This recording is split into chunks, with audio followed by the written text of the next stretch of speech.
All right, folks, what is going on? This is episode 619 of the First and Frame Rate Show. I am VF Baller. Over here we talk about Georgia Southern and Atlanta Falcons football. And today we're going to talk about two GSmen, two Georgia Southern men that will be representing Georgia Southern for Sun Belt Media Day, which is July 26th in New Orleans. I think every year they do it in New Orleans. And it's always a good time. You kind of get to see two of the top players from each team in the Sun Belt, what their philosophy is going to be going into the season and what their expectations are. So it's going to be really awesome, not just to see other teams, but to see what Georgia Southern, the type of guys that they're putting on display or what they want to represent for the school of Georgia Southern. Not only just the football program, but the school as well, because, Georgia Southern's always had a pretty good, representation when it comes to the Sun Belt Media Day when they're out there every year, and it's always a good time to see that. And once again, we're going to have a wide receiver Khaleb Hood and linebacker Marques Watson-Trent, two guys that if you've been watching Georgia Southern football, you've always seen these guys do some pretty awesome things on the field. So just to have these two guys that are pretty much veterans on the team put in their dues for Georgia Southern, it's going to be really awesome to see what they're going to be talking about at Media Day. So if this is your first time here, welcome. I could be found on YouTube and Rumble. Also, I am on Anchor, Stitcher, Spotify, Apple, and Google Podcasts. Check if you're listening to this on Stitcher, please check with your podcast provider. They may be ending Stitcher and moving them over to Pandora. So that's going to be something to look out for. Also, I can be found on Twitter at VF Baller, and the website is firstandframerates.com. So let's go ahead and get into this. Who are these two guys? Who are Khaleb Hood and Marques Watson-Trent? One thing that stands out, if you haven't been paying attention to the roster, because the roster has been recently updated, Marques Watson-Trent is wearing number 1 this year, which is really interesting. I think one year, he wore number 15. I could be wrong, but I knew last year he wore number 33. And now he's jumped to number 1. Usually when you wear number 1, that is a prominent number for the school, outside number 3 and number 8, which, nobody's touching those numbers for obvious reasons. But when you wear number 1, you're usually showing some sign of leadership. So let's get into Marques Watson-Trent first, and we'll talk about Khaleb Hood. Marques Watson-Trent pretty much been at the school since 2020. He played 10 games in 2020, 2021. Did pretty good for himself. Played in 10 games. He had 6 tackles, 7 snaps on special teams. When he played against Campbell, was on the field for 8 special teams against Louisiana, 8 snaps on defense, 11 on special teams. Played 8 snaps against Coastal Carolina. Had a tackle against UMass. So basically, with him coming in as a freshman, he saw a pretty good bit of playing time. Playing in 10 games in 2020, 2021. But basically, that was the COVID year. He did a lot for the team in his freshman year. The second year, he played in 1 game, but he tore his ACL in the game against Gardner-Webb. That was the first game. I remember that game. I was at that game, and it's kind of like the beginning of the end of the whole situation with Coach Chad Lunsford, because not only Marques Watson-Trent went down, you had a lot of people get injured that year, and we went down to a 3-9 season, which was really it was a rough one to watch with all the other stuff that's been going on.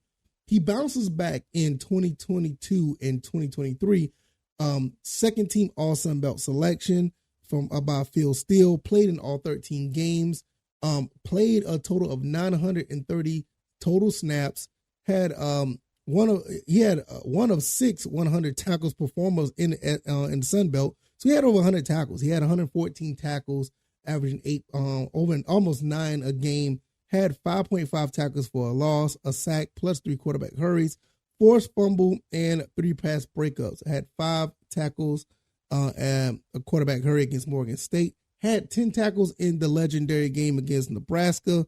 Got to start at UAB. Had 7 tackles, 1 for a loss. Had a total of 10 tackles against Ball State. Had a half a sack as well. he had 6 tackles, a half a sack, also a forced fumble against Coastal Carolina, 13 tackles against Georgia State. In the win over James Madison, he had 6 tackles, was chosen to wear the number 0 jersey, which was a big deal last year. I think they're going to continue that tradition for guys who present leadership throughout the week. Had 8 tackles at Old Dominion in that game when he wore number 0. Had 16 tackles against South Alabama. Had 4 tackles in a quarterback hurry at Louisiana. 12 tackles, including 1 for a loss against Marshall. 8 tackles and a half tackle for a loss against Appalachian State. 9 tackles, 1 for a loss, a half a sack, and 2 pass breakups in the Camellia Bowl against Buffalo. Now, that is a lot. That means that goes to show you from 2020 to 2023, and it's really interesting how great he would have been if he did not tear his ACL. But the fact that he tore his ACL and bounced back to put up a season like that with 100 tackles for the team, no wonder he's going to be representing the school for Media Day. I mean, it doesn't get any better when a guy that plays for for a program like Georgia Southern, guys who are all about selflessness, guys who are ready to to take charge and be a leader in their own right, doing what's right when nobody's looking, always showing that they can be someone to really look up to. Georgia Southern's always had those type of guys who are just blue collar guys that you can look at and be like, you know what, that guy's dependable. You know what, that guy's going to go all out on the field. You know what, that guy's going to show you how to play some football. And he just epitomized that in 2022. Not saying he didn't in the other years, but the way he stepped this game up after a season-ending injury, that's what more could you ask for? So kudos to Marques Watson-Trent. He's going to be one of the guys representing the school at Media Day. The other person, he kind of don't need an introduction. He's been in the school for 5 years. Absolutely been a stud for the team. Done so much. Every time you turn around, he touches the ball, it's going to be a problem. So let's go ahead and get into what he's bringing to the table for him to be a guy that's representing Georgia Southern Media Day. 2019-2020, played in all 13 games, had 8 catches for 98 yards. Now, I want you to understand this. He had 8 catches for 98 yards. 2019-2020, we ran the ball probably 90% of the time, so just keep that in mind.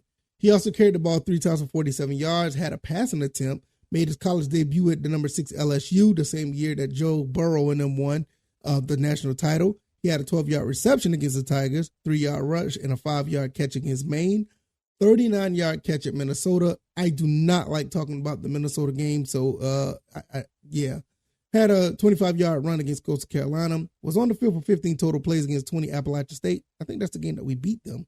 Had a 2-yard catch against Troy. 20 total snaps against ULM. 18 snaps at Arkansas State. 2 catches for 28 yards at Georgia State. Had a 3-yard catch against Liberty in the Cure Bowl. And made the honor roll in 2019-2020. All right, now let's look at 2021. I mean, this is a very long rap sheet.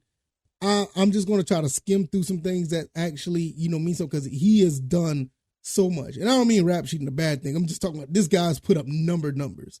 So you understand, remember, he had in 13 games, he had 8 catches for 98 yards. Now, in 2021, we still didn't throw the ball as much, but he still had 15 catches for 224 yards and 2 touchdowns. He also carried the ball for 4 times for 22 yards, had 12 punt returns for the average of 10.2 per carry and 1 touchdown. He averaged 16.5 yards on 12 kickoff returns. Now, I could break down every game, but that's pretty much what he did for the entire season. 2021-2022 comes in at honorable mention as Sun Belt accolades from the conference, played all 12 games. Also had, he led the Eagles. Now, he started with 8 in 2019. He jumped to 15 in 2020 and 2021. 2021 and 2022, he had 41 catches for 497, 12.6 yards per catch. Also had 13 rushes for 77 yards. Was the primary kickoff return and punt man. Had 3 catches for 39 and open against Gardner-Webb. That right there just goes to tell you, it goes down his entire game-by-game basis. So you see where he stepped up his numbers every year. Now, in 2022, 2023, this is where, in my opinion, he went absolutely berserk. And he played in all 13 games, starting 9, was on the field for 789 snaps. He was a conference leader in catches per game, had a school record in receptions with 87 receptions and 925. So he more than doubled his receptions in the next season. Now, that has a lot to do with Coach Clay Helton coming in and being the coach, and they're going to pass the ball more. So, like I said, in 2019, they ran the ball maybe 90% of the time. In 2022, 2023, it's like they threw the ball maybe like 60-40. And you see the difference. Like I said, he had 87 yards for 925, 3 touchdowns, finished the season with the school all-time leader in receptions and second in yards, averaged 7.4 yards per punt and 20 yards on kickoff returns. So you see where all of this, he stepped up his game, had one of awesome games throughout the season. Some games that stand out. He had 6 catches for 82 against Nebraska. He had 11 catches for 122 at Georgia State. He also had 10 catches for 103 versus App State. Also in the ranked game against James Madison, he had 8 catches for 131. So this kid is electric. Not only at wide receiver, he punt and return, kick return. You know, if you need him to run the ball out the backfield, he can do that too. This is another guy that kind of reminds me of Amari Jones. And I would not be surprised. And I would not be surprised if NFL scouts is looking at this kid. If you're going to look at a guy like Amari Jones, if you're going to look at a guy like Najee Thompson, which shout out to Najee Thompson, looks like he's going to make the team up there in Minnesota. Fingers crossed, hopefully that'll be the case. But when you look at guys like Amari Jones and Najee Thompson, Khaleb Hood is right behind them as far as that pedigree of a guy who can do it all and absolutely electric with the ball. So 2 guys that are actually representing Georgia Southern on Media Day. You got Marques Watson-Trent, which is a tackling machine and knows how to play the position of linebacker very well. After a bounce back season after tearing his ACL, he was one of the top 6 guys in the Sun Belt with over 100 tackles. And you got another guy with Khaleb Hood who basically torched the teams that he played against after having almost 1,000 yards receiving. And not only that, he also was able to, punt, return, and kick return as well. So you got some electrical guys that are electric that actually, are stand-up guys that represent the school very well. And that's all you can ask for. So it's going to be really interesting to see how, they carry themselves, and it shows you what this team represents, what the school represents, and how it could be a trickle-down effect for the underclassmen who will come up and maybe one day they will get a chance to represent Georgia Southern at Media Day. Because when you look at the rest of the roster, which I think the roster just been updated recently, you will see a lot of guys that are on this team that are very talented. Not only that they're very talented, they're actually capable of being one of these guys that could be a leader, that could represent and show off what this school is all about. And at the end of the day, that's all you want.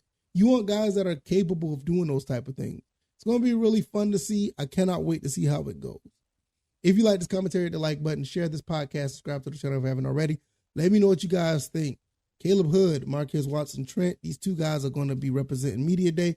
Coach Clay Helton has still been doing a great job with this team ever since he stepped foot on the campus. And you're starting to see what's going on. I mean, from last year when you had Cal Van Treese and you had Dylan Springer representing, 2 guys that are absolutely phenomenal stand-up guys that were leaders on the football team. The following year, you get Khaleb Hood and Watson-Trent. I mean, you can't ask for better than that.